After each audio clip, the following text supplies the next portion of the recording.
हाँ। नमस्कार दोस्तों, मैं आपका होस्ट और दोस्त धन्नूलाल साहू। मैं अपना ट्यूब चैनल दुर्ग और मेरे एटोप्ले channel Durg news and analysis पर आपका हार्दिक स्वागत करता हूं। दोस्तों, मैं आपको बहुत ही ज़बरदस्त ऐतिहासिक चीज़ बताने आया हूं। दोस्तों, हमारे देश के भारतीय संविधान के निर्माण की प्रक्रिया के बारे में दोस्तों, कि क्या क्या खेल हुआ है हमारे संविधान के साथ, हमारे भारतीय संस्कृति के साथ। तो ध्यान से सुनिएगा दोस्तों। आज के वीडियो का मेन जो टाइटल है, मोदी नीति। मोदी नीति को समझने में आपको, हमको, तो दुनिया के लोगों को समय लग सकता है, इसलिए धैर्य रखें। धैर्य कैसे रखना, क्यों रखना है, ये मैं आपको वीडियो के अंत में बताऊंगा। मैं दोस्तों अंबेडकर जी का बहुत सम्मान करता हूँ, बहुत ही मानता हूँ। अंबेडकर जी बहुत सम्मान के पात्र है, बहुत सम्मान करता हूँ। उन्होंने जब संविधान बनाया था, संविधान का रचना किया था, लिखे थे, तब अंबेडकर जी और राजेंद्र प्रसाद जी के, जो उस समय संविधान सभा के अध्यक्ष थे, राजेंद्र प्रसाद जी ने एक बहुत ही बढ़िया काम किया। दोनों महान नेताओं ने, राजेंद्र प्रसाद जी और डॉक्टर अम्बेडकर, भीमराव अम्बेडकर जी ने, उन्होंने ये ध्यान दिया, इस संविधान जो छपने वाला है, जो लिखा गया है, छपना बाकी है, उसमें लिखा है कि India that is Bharat. Bharat is that is India नहीं, इंडिया दैट इज भारत। ध्यान दीजिएगा दोस्तों। तो इस भारत में तब इसी लाइन को डॉक्टर राजेंद्र प्रसाद जी ने और डॉक्टर भीमराव अम्बेडकर जी ने पकड़ा, और दोनों नेताओं ने डॉक्टर राजेंद्र प्रसाद जी, जो संविधान सभा के अध्यक्ष थे, और जिनके बारे में अधिकतर लोगों का, उस समय के नेताओं का, खासकर नेहरू जी का सोच था कि वे हिंदूवादी हैं, वो हिंदुओं के बारे में ज़्यादा सोचते हैं, ऐसा सोच था।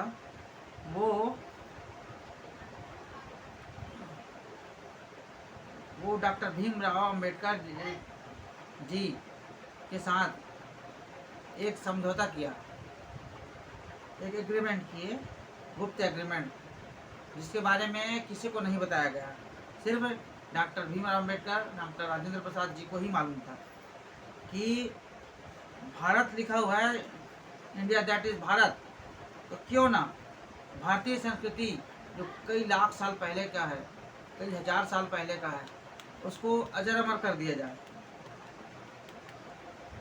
तो अजर अमर करने का एक ही तरीका है आज के समय में, कि भारतीय संविधान में क्यों ना ऐसा हमारे महापुरुष, हमारे देवी देवताओं का चित्र संविधान में डाल दिया जाए, छाप दिया जाए। हमारी संस्कृति, सभ्यता, चिन्हों को संविधान में डाल दें। ये समझौता दोनों के बीच में हुआ। ये समझौता के बारे में किसी को नहीं बताया, तय हो गया कि ये डालना है। तो बंगाल में शांति निकेतन है, कलकत्ता के पास, कलकत्ता में, वहाँ के बहुत ही उस समय के जबरदस्त कलाकार थे, नंदलाल बोस जी, उनको सौंपा गया ये काम। उनके सबसे कम उम्र के एक कलाकार थे, आर्टिस्ट थे, राम बिहोर सिन्हा जी।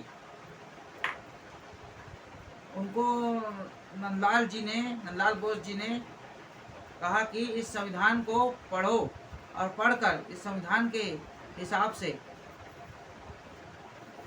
इस संविधान में छपने के लिए चित्र बनाओ।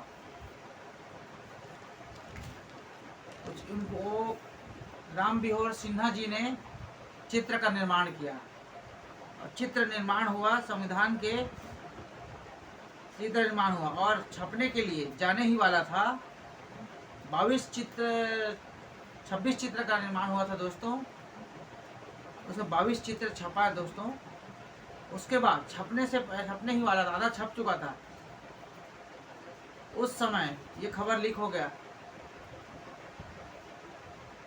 तो जवाहरलाल नेहरू जी, चच्चा जान, देश के चच्चा जान है वो अड़ गए कि एक तरफा है, इसमें वो है, मतलब फिर हमारे महान संविधान निर्माता डॉक्टर भीमराव अम्बेडकर जी और डॉक्टर राजेंद्र प्रसाद जी ने कहा कि आप जो सुझाव देंगे, आप जो चित्र देंगे वो हम इसमें शामिल कर देंगे, इसमें छपवा देंगे। तो फिर भी उन्होंने नहीं माना और पूरे चित्र को हटा दिया गया उसी समय संविधान से।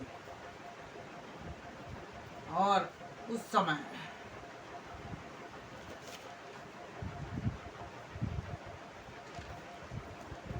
समय भगवान नंदी जो काशी विश्वनाथ में विराजमान है ज्ञानवापी में, पहले पृष्ठ पर नंदी महाराज का फोटो है, चित्र है।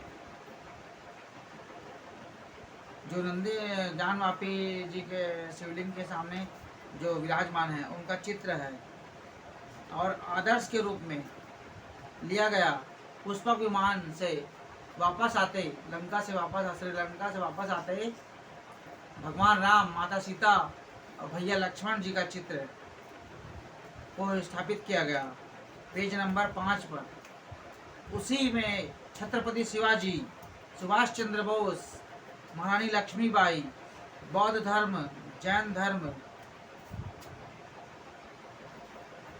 की दीक्षा सभी उसी में शामिल था। लेकिन संविधान छपने गया तब खबर लीक हो गया दोस्तों, और देश के चच्चा जान नेहरू ने उसको हटवा दिया। तब अंबेडकर और राजेंद्र प्रसाद जी ने कहा जो आपको पसंद है वो आप बता दीजिए, हम चित्र लगवा देंगे। तब जवाहरलाल नेहरू जी ने, हमारे देश के पहले प्रधानमंत्री ने, टीपू सुल्तान और अकबर का चित्र लगवाया।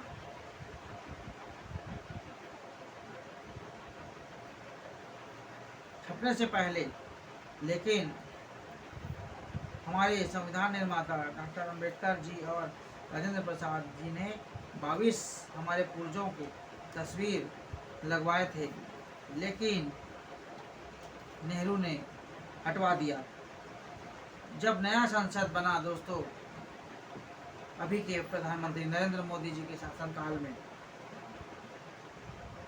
तब जब सभी सांसद पुरानी संसद की बिल्डिंग से नई संसद की बिल्डिंग में पहुंचे और अपना रोज ले जाने वाले, संसद भवन में ले जाने वाले अपने थैला को खोला बच्चों की तरह, तब